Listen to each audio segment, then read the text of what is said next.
So very good evening, ladies and gentlemen. I'm Rakhi Bakshi. Welcome to Her World India talk show series and another fresh session and another very esteemed speaker with us. Before we start, I must tell you that on Her World India talk show series, we have been bringing you a lot of insights. We've been bringing in such guests who not only through their knowledge share their insights with you and benefits you in terms of gaining not only knowledge, education, but also sharing your own ideas with them. As you ask them questions, they answer our questions, and they tell us as to whatever sector they are in as to what's happening there. So the latest input information you're getting here on Her World India talk show. As we are right now, the pandemic is still there, ladies and gentlemen. It has not really gone away. We must know that, and that's why it's very, very important to talk to some people who sit in positions, who are credible, who give the right kind of information to us, because there are apprehensions, there are challenges that we're still facing, especially in India. As we are getting vaccinated, there are questions that still are there, I'm sure. And on behalf of all of you, I'm here to ask those questions. So welcome, Professor Priya Abraham. First of all, she is the director of ICMR, in fact, heading NIV Pune right now. I welcome you to the show, ma'am. Thank you for having me on your show. And I look forward to this interaction. Okay, so first of all, recently the current thing is that we were just reading also this mixed doses, so saying that Covaxin or Covishield, suddenly one realized that the mixture actually benefited and boosted immunity. I mean, that's what we read. I have not talked to anyone, so really can't tell you from my experience. But would you like to throw some more light on it, ma'am, as to what is the case there, and whether there are confusions or whether this is the right direction? Well, in our experience, we were led to look at a serendipitous mixture of doses. It was not intentional, it happened unintentionally. And we looked at the response rate in those who received a heterogeneous combination. That means one vaccine followed by the second dose was a different vaccine. And we found that one, in terms of safety, it was not more, unsafe or did not cause any extra symptoms or side effects. Second, the immune response was a little better, but the numbers are modest and very few at this point in time. So the government, no other governments have actually taken an official stand on it. But I think time will tell when we would be able to give an official recommendation that this is a safe way to go and also in some way a little beneficial. So right now, this is not a formal recommendation. Okay. So Professor Abraham, looking at the whole journey, I mean, we are still in pandemic, but sometime back, let's say a month back, things were really, really more scary than it seems it is now.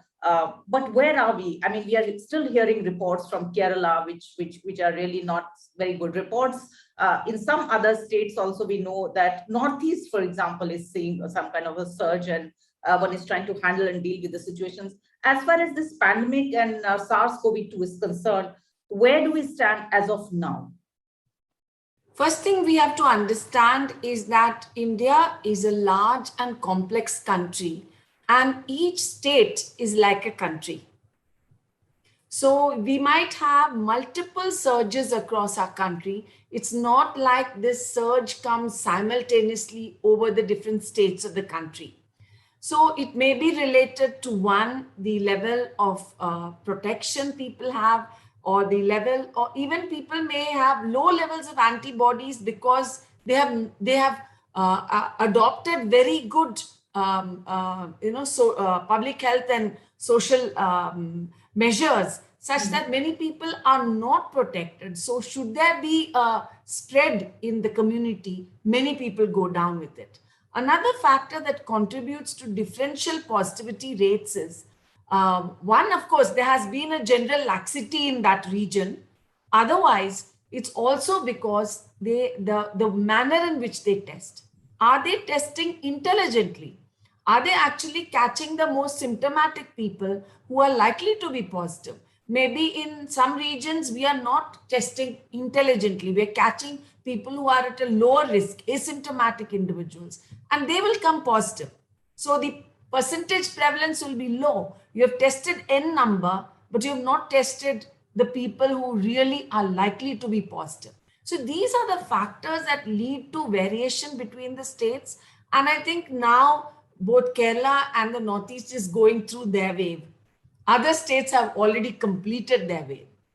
This is likely to happen, and it's going to be different as the festivals approach us. Each state has their own regional festivals, which are very big things for them. And if we open it out, then we are going to have multiple, small surges based on the level of, crowding and, merrymaking that's happening, which is done in a callous way. In fact, ma'am, I would really like you to give out a message here, because as you rightly said, I mean, you are in Maharashtra, and, as you rightly said, and all over India, in fact, the festival season is starting. And, however we are saying and spreading the word, saying that social distancing is very, very important. We can't crowd, we cannot gather. I think festivals create, again, that kind of emotional surge. Would you like to give a message here saying how important it is to behave in a COVID protocol manner? So I think the most sensible approach today, at the point where we are today, is to actually continue to mask up. I think now's the time you could get out your designer masks, so you can have a nice, a snazzy mask that goes with your pretty outfit. But masking is a must, and physical distancing is a must. Overcrowding is a big no-no. Hand hygiene and respiratory hygiene is also very important. So, we could go with the flow of things and, be really excited about our festivals approaching, but this has to be celebrated in a different manner where we can have fun, but we have to be sensibly celebrating. So sensibly celebrating is the message that Professor Priya Abraham, of course, is giving, apart from many others who really understand the severity of the situation as it is, and only the correct COVID protocol behavior will really, really give us that safety cover, which is very, very important, as you're also saying, ma'am. Talking about some of the cases, and we saw it earlier also, despite vaccination, and we are very happy that we have crossed 50 crores in India as far as vaccination is concerned, but still, after vaccination, also the 2 doses and the complete vaccination, we are seeing cases of breakthrough infections as well. What would be like, and how would you like to make us understand what is it all about? How can we deal with it? So I want to make 2 points very clear. One is no vaccine is 100% effective in stopping acquisition of infection. What vaccines do is it protects you against serious forms of illness should you pick up SARS-CoV-2. So those of us who are vaccinated and who are going around with gay abandon in and out of the malls and in and out of festivities, we could pick up the infection. The infection could enter our bodies through our nostrils. It could cause a localized infection. We may not get sick because we are vaccinated, very sick, but we could be potentially routes of transmission to others, especially vulnerable people at home, elders at home, our grandparents, our parents who have other health conditions. So we need to be cautious and celebrate, knowing that even though we are vaccinated, we could pick up the infection, we could transmit the infection to others. We may not become sick and very ill, but we could continue to possibly transmit infection to others who are more vulnerable. Okay, another thing which we read, and also we heard it from the director, is Professor Randeep Guleria again, is about R factor. Not that we really understand much about it except reading about it, but how serious and severity is, how much we need to look at it. No, typically when an R factor crosses 1, which is when R factor is a reflection of a ratio. If one person gets infected, how many other people can that one person infect? So when that R factor crosses 1, what they call the R naught, that means if I am infected, I can potentially infect 2 or 3 people, and those 2 or 3 people can, infect 2 or 3 people. And you can see that becomes, a very quick spread of infection in a particular area. So R naughts going up Definitely crossing 1 is not a good thing for any region. And again, I come back to our behavior, which will be able to keep this R naught lower just by virtue of the way we behave, in public or even in our homes or even when we are interacting with our colleagues and friends. Sure, ma'am. There's this very typical question. Maybe it sounds, but what about third wave that one has been talking about? How do we need to really look at it? Is there any, again, trend which shows that third wave could be just around? So third wave may happen. We've seen it happen in other countries. Even Delhi had, more than 2 waves. They had, so third waves is likely to happen. When it will happen, how big that wave will be is dictated by us. Okay. So all your questions are actually, I have the same answer to give. The more careful we are, the more responsible we are, we can at least keep that, first of all, delay the wave. And even if a wave were to come, the size of that wave will depend on how good our measures are. Okay, so coming to children again, some people are saying that, children's health might get affected. How true is that? How do we need to look at children and their health in the current SARS-CoV-2 scenario? Well, if you see the results of the most recent Sero survey that ICMR did, you will know that a large number of children were exposed and they were positive for antibodies to the virus. That means they were exposed. The majority of children handle this virus very well. They usually have an asymptomatic illness and we may not even know that they are infected. It is the children that have some other complication, medical complication, which could make the outcome serious for them. Otherwise, by and large, children handle, especially younger children, the younger they are, they handle the virus very well. They at best may have mild symptoms or no symptoms. But as I said, it's only in a fraction of children who have some other medical complication that the infection can take a bad turn. Okay, ma'am, I must appreciate here and also share with our viewers here that we also feel very delighted that somebody look like you. We always say that women should also lead from the front, and you are. We are talking about female health workers, but here you are leading, NIV in Pune, leading it in the health sector, so to say, and creating a very scientific kind of understanding for us. So looking at India, if we look at the whole, sector of virology, the scientific study, the scientific temperament that we should all have, and what I think pandemic has taught us, in fact, these are new learnings, we're still learning. What would you say, ma'am? I mean, how have we really behaved? So in terms of the healthcare sector, I think in terms of potentially future pandemic hitting us, we need to have very robust healthcare infrastructure. It is a preparedness, just like our armed forces have. It's a preparedness we need to have to be able to handle an outbreak which will come from the most unexpected quarters.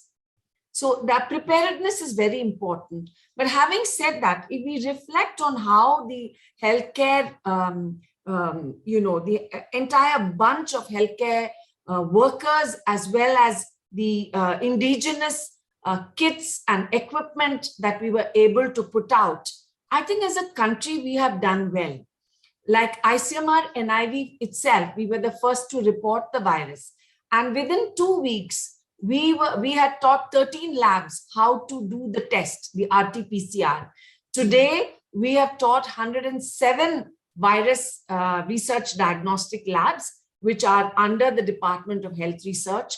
And over 1,300 government labs are using the technology we've taught them. So day and night, we taught people, mind you, or virtually online, how to do a test, which they had never done before. So from, very low levels of expertise, people have come up to a very good level of expertise. They have risen to the challenge. And we have a number of labs today, over 2,000, perhaps as I talk, maybe 3,000 labs, both government and private, that are able to do testing for our country. So basically, The other good thing is we did stand up to the challenge, ma'am. And yes, we stood up to the challenge. The very good reporting network and the portal we have to enter results set up by ICMR, even the government responding to making PPE, personal protective equipment, ventilators. Now we are increasing our oxygen production capacity. Every day we are hearing that we're inching up more and more. And a lot of indigenous kits and equipment have also come into the market. So I think we have not really been lackadaisical from that angle. But as the public of India, we don't need anybody to tell us. By now, common man should be made to understand that this pandemic will behave the way we behave.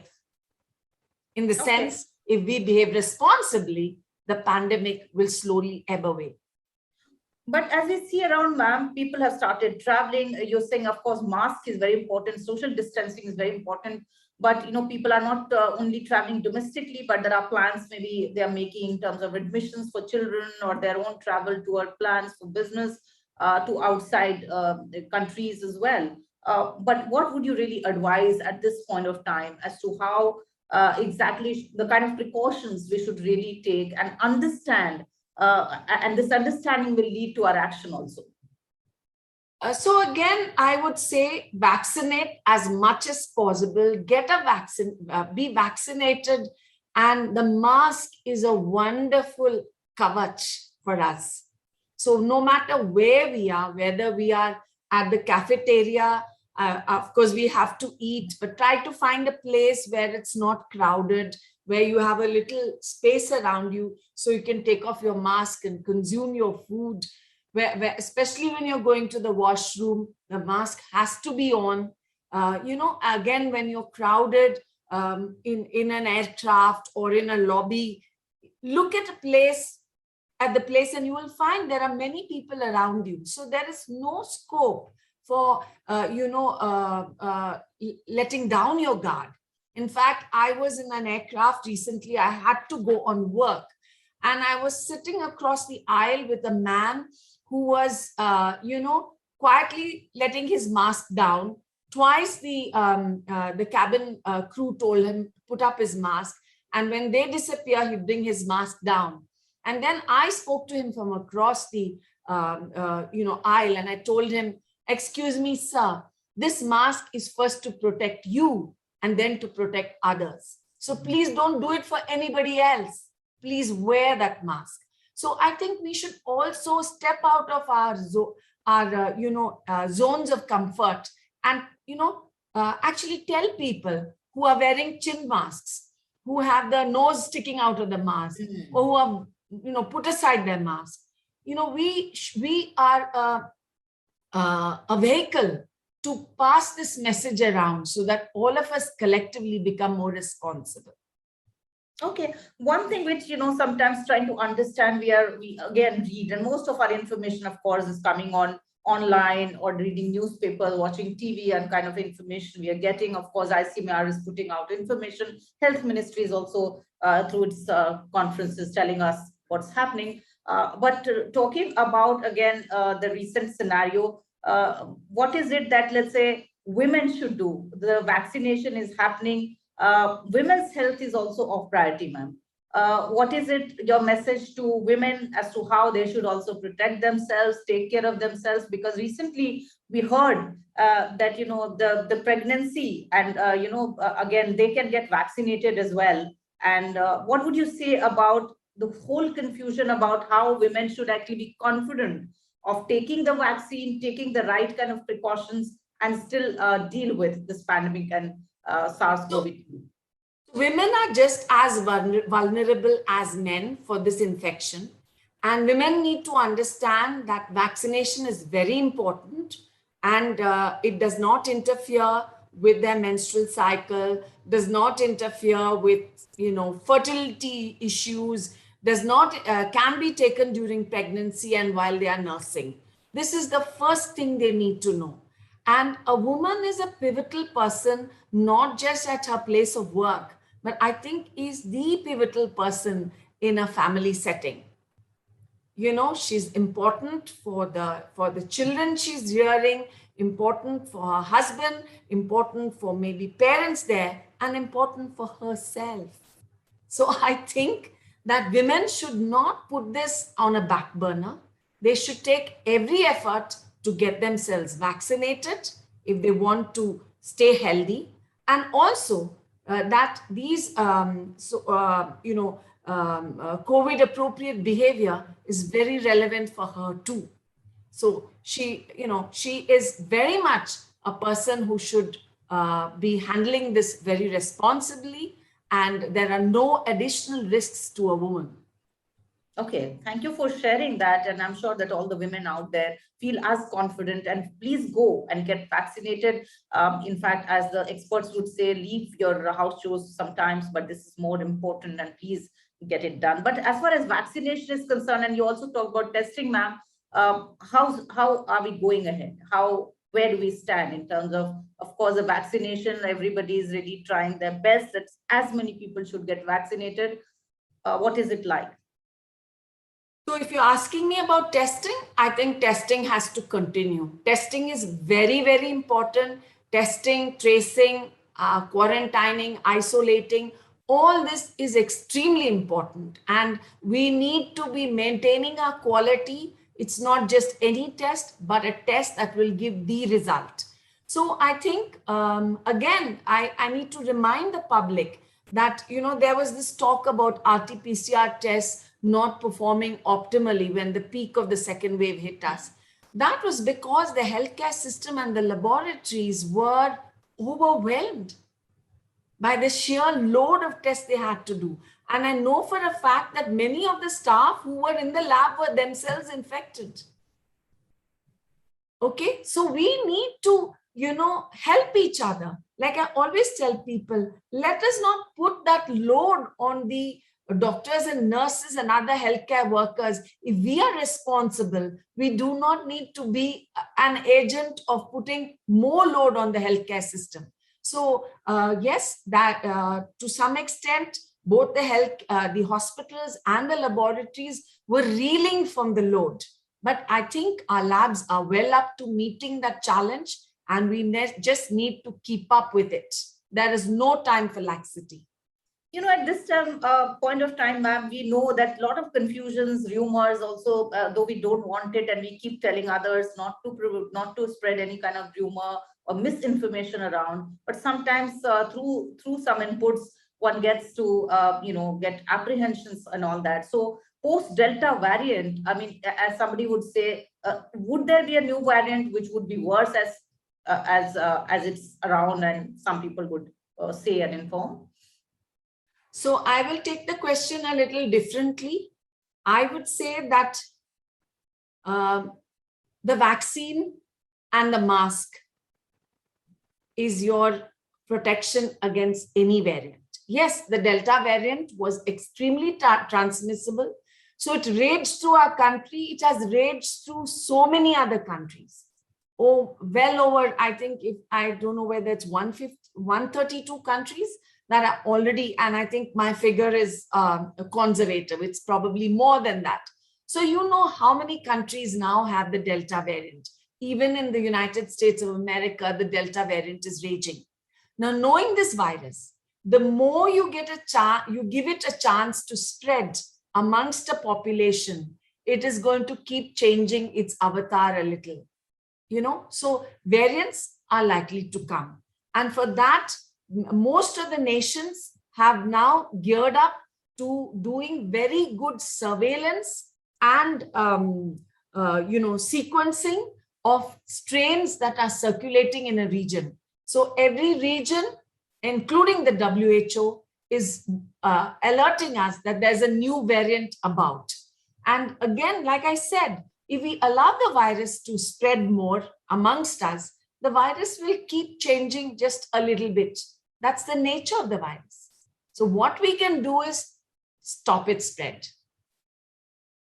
But talking about virology, and I think in this pandemic, and I can say about myself and many of us here, is that we got to understand actually the whole importance of this area of health also. But tell us about this whole pattern of understanding the virus. Do you think it took some time, of course, to understand the pattern, the nature? I'm sure everyone was really looking at it, how to understand how it is going to spread, what is the whole nature, and all that. But as far as virology and in India now is concerned, and you're heading one of the important institutions, ma'am, how much do you think we have really got hang on it now? You said that we stood up to the challenge and we have really been able to come together and create, some kind of good results to preserve or to take care of the healthcare system. But as far as virology is concerned, can you give us more insights on that in India?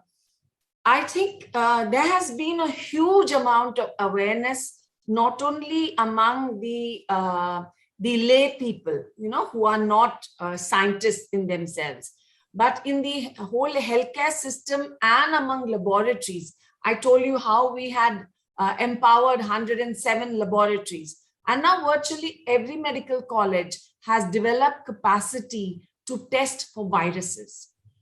People had this larger discipline of microbiology. People knew about TB, people knew about those kind of bugs, but they knew to some extent a little about the H1N1, which common man refers to as the swine flu. But yes, they knew a little, but at that time, the spread of the virus wasn't so much. And we also had an antiviral drug for it. So the drug combined with vaccine, we could quell the spread of this, the previous pandemic to some extent.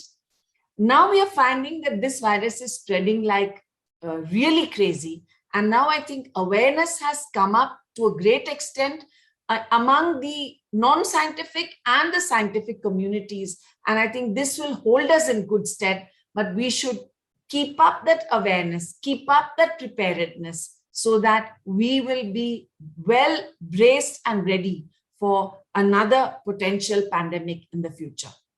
And since we work here with a lot of young people, we work with colleges and many of them are young girls, ma'am. If we talk about virology or this whole scientific stream as a subject, what would you be your message to some of these young people who are looking at careers in the science stream, in the areas of science and science research? What would you say? I think we've come a long way. In fact, earlier when I used to say I am, a virologist, people would say, "Oh, you're a biologist." They could not distinguish what virology is and what biology is. Yes. I think that awareness has come up, and I think this whole discipline of virology is really the place to be. I think working in a discipline such as this, you will never be out of business. Okay, that's quite a confident message to whole lot of I say it not out of a inflated sense of confidence. I'm just saying it out of our experience from the recent past. As I'm speaking to you, we found that there was Zika both in Kerala and in Maharashtra. We are constantly finding new things. So being in this specialty is perhaps one of the best places to be if you are in the overall discipline of science. And that leads to another small question, is about convergence, is about how do we, join together and understand something which poses a challenge before us. So for example, when you talk about virology, when you're talking within the health system and healthcare system, different streams, or then of course the other things that, we are looking at expertise, we are looking at more scientific research and their understanding by their own people, but also a little bit about from other people as well. What would you say about the convergence of it all happening in India as of now? Convergence between? So I mean, say within the health system, let's say you are in the field of virology right now, but there are different scientific streams, scientific research also. So how much we should, as a country, give importance to all this now that the pandemic we have faced and we are also going ahead? We should have more understanding, isn't it? I think between different disciplines, whether you're a cancer surgeon or you are a person who looks after kidney diseases, a nephrologist or a cardiologist, or a pharmacologist who looks at drugs, or an immunologist or vaccinologist or a virologist. This particular pandemic has just driven home the fact that we have to work in a very complementary fashion. You know, our inputs in a sort of a complementary manner, in a cohesive manner, will bring out the best outcomes. Nobody can work in isolation. We are interdependent at a time like this. That's very well said, ma'am. Interdependence and also understanding and learning from each other, and then kind of working together, I think would be really looking at good times ahead. Do we have some other questions, team, and somebody who would like to ask a question here? Then they can, of course, go ahead and ask a question. Can be unmuted also if somebody is muted? Questions coming in? Tishya has a question. Sneh? Hello. Yeah, Tishya, you can ask a question if you want to. Ma'am, so when we talk about common objects such as money or coins, which people handle every day, I mean, it's compulsory. So how much of the virus can we get from objects such as money? Like, what are the money or anything that can be touched by, you know, common man, be it the railing, be it, you know, even when you travel in an airport shuttle, which takes you from the airplane to the lobby of the airport, you know, that's touched by innumerable people. So it is a good practice for all of us, when we touch anything that is handled by anybody and everybody, we should periodically sanitize our hands. Definitely, we shouldn't take that unsanitized hands to rub our face, our nose, or even consume food, especially if we are not using a fork and spoon, if we are eating our roti or whatever. You know, we can't, without sanitizing our hands, washing it well with soap and water, or using a good sanitizer, we cannot consume food. We must assume all this could have been touched by somebody who's not as careful about transmission of infection, following strict COVID protocol, not taking the hands to the nose or face or whatever. So we have to assume that all these objects are potentially infected. Okay, so Tishya, thank you for asking that question. And I think one thing more, ma'am, and I can't let you go without asking you also a little bit about your personal journey in the sense, or professional, personal, both, is that reaching here and, leading here at NIV, and also when we are looking at the health sector in the times of pandemic, how has it been, understanding something specifically, having huge responsibilities at a time like this? How has it been all for you, ma'am? I will be honest, it has not been easy. And obviously, to lead an institute that has been doing so much work at a critical time, now we are going into 18 months of this almost. We started our work in January of 2020. So we are almost like 18 months into this. It has not been easy. And there's always been pressure from all quarters because everybody was stressed. Everybody did not know how to handle it, be it from, individual entrepreneurs, scientists, from the government, from the ministry, because everybody was under stress. So but looking back, I think because of the excellent teamwork in the institution that I am heading, we were able to contribute in several ways. And I look back with a feeling of contentment, a feeling of some sense of accomplishment and gratitude that things went fairly well. Nobody became very sick. There were no transmissions of the virus within the institute. We didn't close down a single day. The days we closed down were to actually, for the machines to be rehauled and, recalibrated or whatever, because machines also need some, downtime. But it has been a very hectic, very eventful roller coaster journey. But I think looking back, I feel we have been able to serve the nation. Sure, ma'am, and we wish you all the best for that. But another, sorry to say, small question again about our health workers. Actually, the way I think we need to salute the health workers, the entire spectrum, whether at doctors in ICU to paramedics to nurses to other medical staff. I think they have really worked 24/7, and I think as a team, as you're saying, at the institution, ICMR, NIV, but apart from that, all over India. I think health workers have really done a commendable job.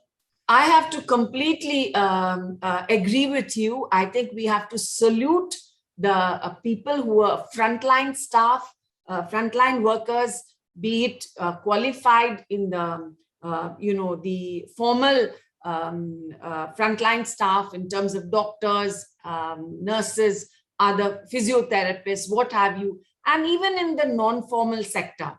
They were there facing the suffering and putting themselves at risk, at immense risk, because they were going back to families after having been at work for long hours in the midst of all this suffering and lot of infection around them. So that is what I had earlier mentioned. If we truly appreciate them and if we truly salute them for their services in being responsible citizens, and making sure we don't either pick up the infection or transmit infection to others, that would be our best tribute to the work that they have done for this whole period of the pandemic. Thank you so much, ma'am, for your valuable time, for all your insights, for all the valuable information that you've shared here on Her World India Talk Show. And we really also feel very grateful to you. And we also show our gratitude to all the health workers here. Of course, to you, more power to you from leading from the top as you are from NIV and the institute as prestigious as that. And ICMR, our health ministry, which is keeping an eye on things as they are happening. And thank you so much, viewers, all the participants. Please watch it on YouTube also, this show later. And of course, we are also available on social media. We're on LinkedIn, we are on Facebook, Twitter, and we're on Instagram. Do send us your feedback as well, and we'll come back to you with more themes, more sessions, and more enlightened speakers. Professor Priya Abraham, thank you so much today for talking to us here. You're welcome. I'm here, and I'm signing off on behalf of my team, which is also of a lot of young people here who really work hard backstage. And thank you all once again for watching this show.